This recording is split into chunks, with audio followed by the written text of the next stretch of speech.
All right, injuries today. Alexander was limited. Coleman didn't practice. Ford was limited. Greenlaw and Pettis were full, and Tart was limited. Go ahead. Is Tevin doing a little bit more out there, and how is he coming along? No, he hasn't been doing a little bit more yet. He went through the walkthrough and stuff, but none of practice.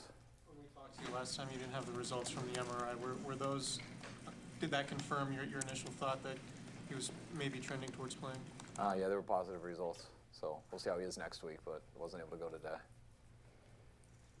What makes this Kansas City offense different than some of the other big-time offenses you played this year, like New Orleans, Baltimore? I would say probably just the overall speed.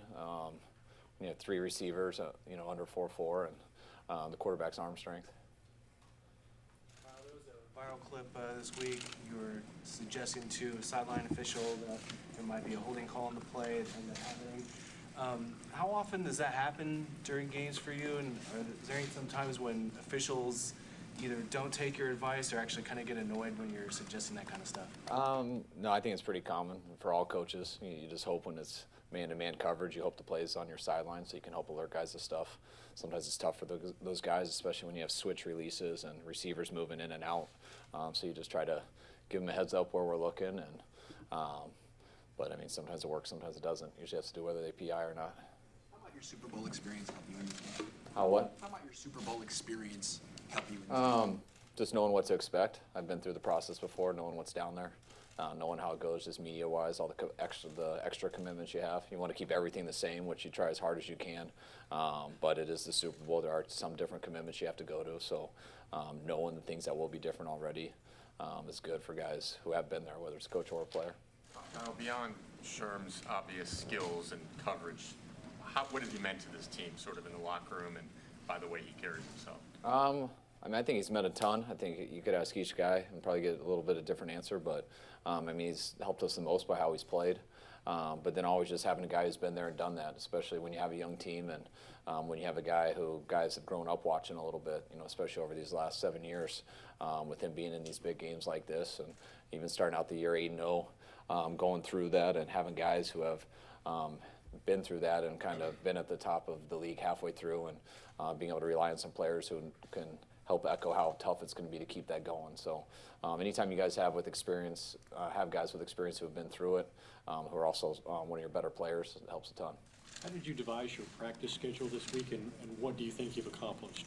We just had a normal week, and I think it was nice. If we had to play Sunday, we'd be ready. So anytime you're able to go through a week like this where you can go through a whole normal week and not actually have a game on Sunday. Tomorrow we'll still do red zone and stuff like that. And Sunday we'll travel out there. It'll be nice to have a long plane ride for myself, kind of go through all the whole week of everything. And then we'll start over Monday and Tuesday where we don't have to reinvent the wheel. We know what we have, but we have a week of tape where we can clean some stuff up or take some stuff out, and if some more stuff come to us, we can put some stuff in. What does Lakin bring to your line? Lakin's been a stud since he's been here, and he's only been getting better. I think he's at the top of his game right now.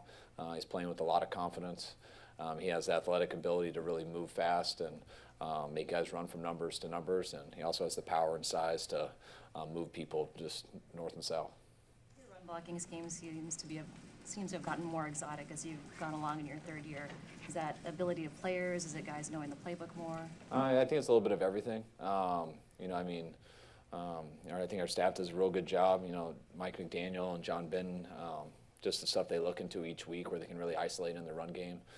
The more you see how people try to defend you and how people stop you, the more things you try to put in to counteract that. And, playing with a group of guys, especially on the O-line, for going into our third year, I think helps guys execute all the stuff. You can put in some new stuff and it doesn't overwhelm the guys. And then just add in some of the speed element with all of our backs, a number of our receivers who've helped in the run game, not just blocking, but also that they're a threat to get the ball at a lot of times. I think all that ties together. When you were installing the game plan or putting it together on Tuesday or Monday night, whatever it was, how much did you enjoy that process? And did you draw on some plays maybe that you've been storing in the vault for the last couple of years? No, you never store plays in the vault. you throw everything you know out at Tampa Bay week 1 based off of what coverages you're going against, and then you spend Monday and Tuesday working hard to try to come up with new stuff based off of what you're going against. But no one ever really saves a play. There's not the magical playbook. It's just tying your guys together, going against whatever schemes, fronts, and coverages you're going against. And I mean, I would be very surprised if anyone in the history going forward can ever come up with a new play. There's only 5 eligibles, and it's probably been done before. So it's how you mix those 5 guys and how you set stuff up. Kyle, you're known for coaching your quarterbacks in particular pretty hard. With Jimmy, is there ever like a healthy give and take, or is it always like, yes, Kyle,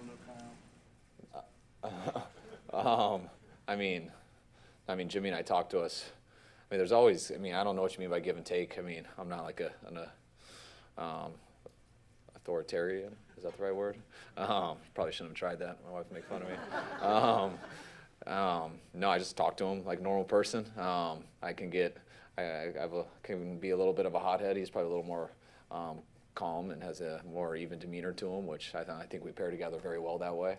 But I think we're pretty close, and to where he knows how I am and I know how he is. So regardless of how we are on a given minute or a given play, we're both competitive people, and we both know we're both here to try to help each other be the best we can be. And whenever you have that, you can just genuinely coach someone and not have to worry about anything else. Just whatever's in your mind, you let it come out of your mouth. And when someone knows what your intentions are and who you are as a person, it really doesn't matter how you show your personality.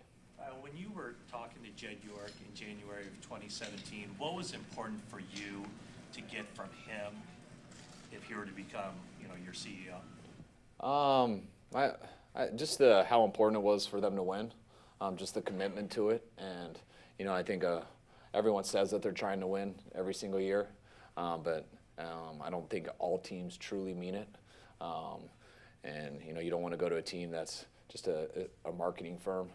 You want to go to a team that truly, the most important thing is to win a Super Bowl, and everyone says that, but your actions show it, and that's what was, I got to really believe in Jed, by spending about 4 hours with him in that first interview. That was so neat with the opportunity he gave us with the way our contracts were, John and I coming in together.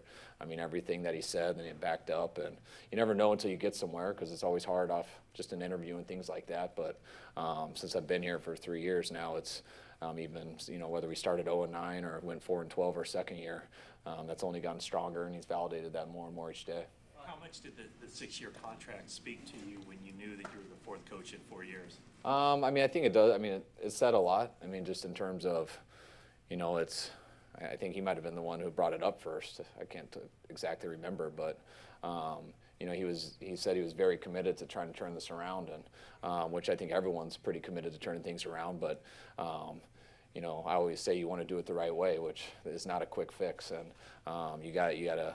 I mean, no matter what you do, if you're doing the right thing, you're still going to make some wrong decisions, and you got to be able to weather that storm. And it's very, very tough in this day and age where everything's critiqued. There's articles on everything. I remember growing up and how hard it would be for me personally, just as a kid, and probably my family, that after a bad game, and how worried I'd be about those 2 articles in the paper the next day and what everyone at school would say to me. And now I don't even know if they do that anymore. They're on phones nonstop, and it's just articles that keep coming. So, I mean, that stuff's over. I can't believe I used to worry about those things. So it's very hard for people to stay the course and to stay positive with things. And, Jed, I think, showed that in every aspect of what he said to us when we were going through the interview process. And it's been right on and even better than I could have asked for since we've been here. You talk to people around the league, nobody has anything bad to say about John Lynch, and it's, they gush about him maybe more than I've heard anybody. Did you know that about him, how likable he was, how popular he was? I always felt that. Usually people like that, just on average, usually I'm like, all right, the person's got to be somewhat phony. I mean, what's he really like? No one is really Captain America. And so you're waiting to see how they are really. And that's probably the opposite of how I am. But then you get with John day in and day out, and that's genuinely who he is. And anybody who knows him feels the exact same way. And to have that type of personality, that's just exactly who he is. And on top of that, to be one of the most violent physical players I've ever seen, I think it's as cool of a combination as there is. And I think that's why a lot of people respect him. And he's like that all the time. Is there a value to that, just contacts around the league, contacts in college, that you know they kind of like John, and maybe it's a little easier to deal with him? Yeah, probably. I think at times we do it both times. I think, but it can help us play a good cop, bad cop role sometimes. He's better at one of those, and I'm better at the other. But John he doesn't have to try. It's who he is, and I think we both are who we are, and I think we're very similar people, but come off a little bit the opposite in some of those ways. And I kind of respect anybody who I just know what they are. I think the hardest thing is when you're trying always to figure out who someone is. And John's one of the only few people I've met in my life who seems that on it and that good all the time, and that is exactly who he is. How did your father most shape or influence the coach you are and the play caller you are? I think a lot. Not by what people would think. He wasn't sitting me in a room growing up teaching me how to do stuff. We were real close. I think like a lot of father and sons are. I always felt like I was closest with my dad compared to my friends. I'm sure my friends would say the same thing, but I always felt extremely close with him, and not to mention that he had a cool job, and I loved hanging around it. And I always so badly wanted to play, so I was always trying to do that and be something I really wasn't. So I was always focusing on that, but you don't realize how much that stuff helps you until you kind of get into work and you realize the advantages you have and some of the stuff like, man, I guess maybe I was learning as I was growing up and pay attention to a lot of stuff. I don't think that's just totally unusual with me and my dad and father and sons in football. I think that's, if you go by percentages, I think a lot of kids follow their parents into work, especially if they have a good relationship with them. They enjoy what they do, and they get to grow up seeing a line of work all the time. And I think football's no different. What's cool about our job is I was able to go to my dad's office a lot more than I would have if my dad was performing surgery or doing something like that. Being a ball boy always, then when I was trying to play, being able to work out up there. And back then, it might have been against rules, but people don't care as much. But every OTAs and minicamp, I was doing one-on-ones against the players every day, and stuff like that. As you look back on it, and it was really cool, and I feel very fortunate that I had those things.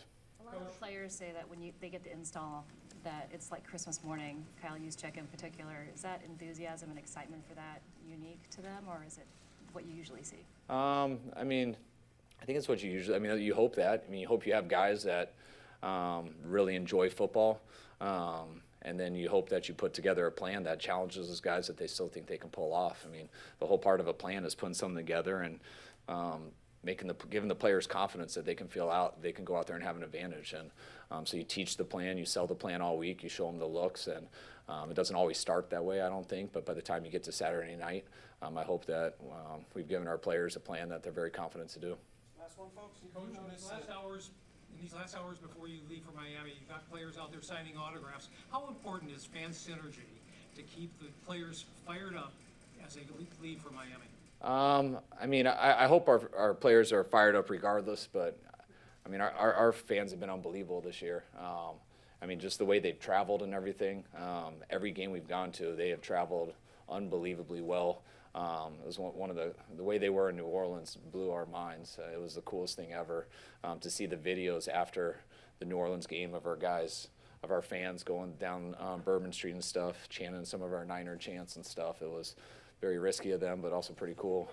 Our fans have been great, and everywhere we see them, they're pumped up, and when you see them pumped up, it makes us sound more excited. Last one, Chris. How much of an influence does George's love for the running game reverberate around the offense, and is that a thing that you've noticed among other players? Is he sort of a ringleader when it comes to stuff like that? Yes. It starts anytime one of your best players is who's everyone. He had the more yards in the pass game as a tight end in the history of the NFL last year. So anytime you have a guy like that who's one of the best players on your team who is always just talking about running the ball and playing the physicality in the game and giving everything you can, it helps you hold everyone else a lot more accountable. And rarely do you have to. When people are watching guys like that do that type of stuff, when they watch guys like Sherm play the run and things like that, it makes your job a lot more easier. When your best guys are doing it, everyone else really doesn't have much of a choice.